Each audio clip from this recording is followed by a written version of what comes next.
this game. Bishop c4, knight f6, and knight c3, protect the pawn. Bishop to b4, attacking the pawn. Kick the bishop. It's like a reversed Ruy Lopez. That's very interesting. Take the knight.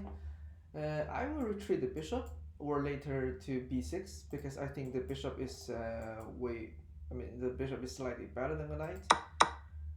After the trade, castle and queen e2, protect the pawn.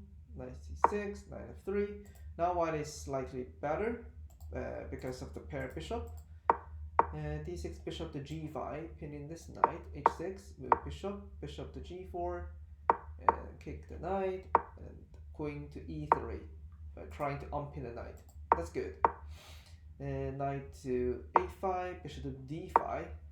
So I think bishop d5 is a mistake. I will move the bishop back to a2, still like targeting this diagonal, but being very safe. I think the bishop is a very good asset, very great asset, controlling this diagonal. And also after moving bishop to a2, you can push the pawn to kick knight back. The reason why I said bishop b5 is a mistake is think let's try to move that knight to d5, take the bishop and attack the queen. If you take my queen, I will take yours. And what could be the next? If you take my knight, I can take your bishop. So black win a knight after the trade. If the bishop take the c7 pawn, for example, black can take either the g2 pawn or the c2 pawn. Take the pawn, that's a check. If you move the king, I can check it again. If you move up, I can retreat this knight. And that's a checkmate, actually. Interesting. And if you move your king, for example, f1, I can take this one, you take mine, and black still up material.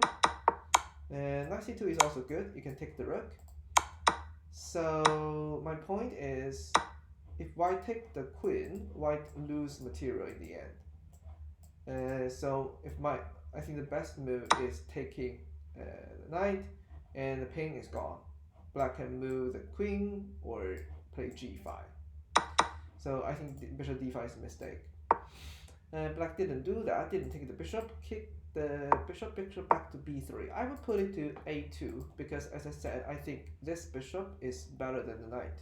Bishop to a2 is better. And also, looking at b4, the knight will be trapped after c6. Okay? So, yeah, bishop d5, I think that's a mistake. And after the trade, I think black is better. Queen e7, queen e6. Black did the same thing to unpin the knight. c4, knight h7, rook e1, a5, rook d1, c5. I think the c5 will make the d6 pawn like backward, and this could be a target. So instead I'll play f6 first of all to build a wall to blocking the dark square bishop. This is dark square bishop. We don't have dark square bishop, we have light square bishop, so we don't need to worry about the pawn like blocking our bishop. And later we can gradually, for example, once our bishop moves to f7, we can gradually maneuver our knight to g6 and to f4. I can make some example moves like rook to d1, for example. And what would white knight do? Yeah, I just play some random moves like bishop to f7, for example. And here you can move your knight. Yeah, white cannot push the pawn because c4 is hanging. Queen d3, knight to g6, and later maybe knight to f4 if you have the chance. And also b4, b5. So you can maneuver the knight and without worrying blocking your bishop. But with c5, this pawn is weak, and that's why white double the rooks. That's very good moves. Queen rook to d2, queen to e1. We want to move the queen to d1. That's a good plan. Oh, losing the pawn. Yeah, that's a mistake. I think white played this move so fast. So white actually has 2 more minutes than black. So white can think more, being careful. We can trade the bishop with the knight first, and then move the queen here. Isn't that better? but we missed this one. That's unfortunate.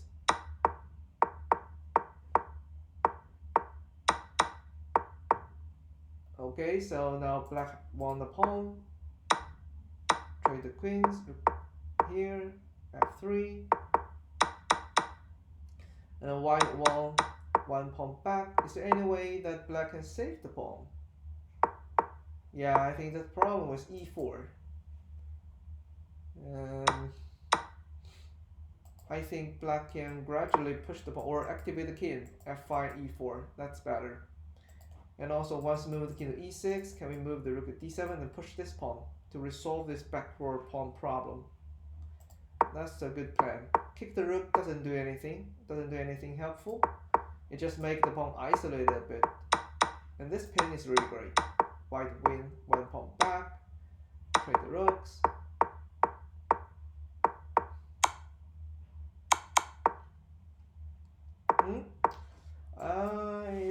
We should move the king to control d5. Otherwise, if the white king move in, that's a disaster.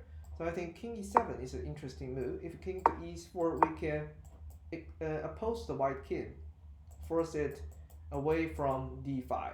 But the king g7 is a mistake because the king move in, it will be so devastating for black. If king to e7, then king c6. If you put pawn here, take the pawn, king f5, so which king is faster? I think we have plenty of time to think about it, right? b4, this is a passed pawn. Regardless of take it or not, I can push the pawn. White is clearly better, right? White is clearly quicker, and white is winning. So yeah, king c6. I think we should spend much more time on thinking about this alternative. So white make this move so fast. It only took like 4 seconds. Why do we do that? King d5 and king c6 and win the b6 pawn. You can definitely win.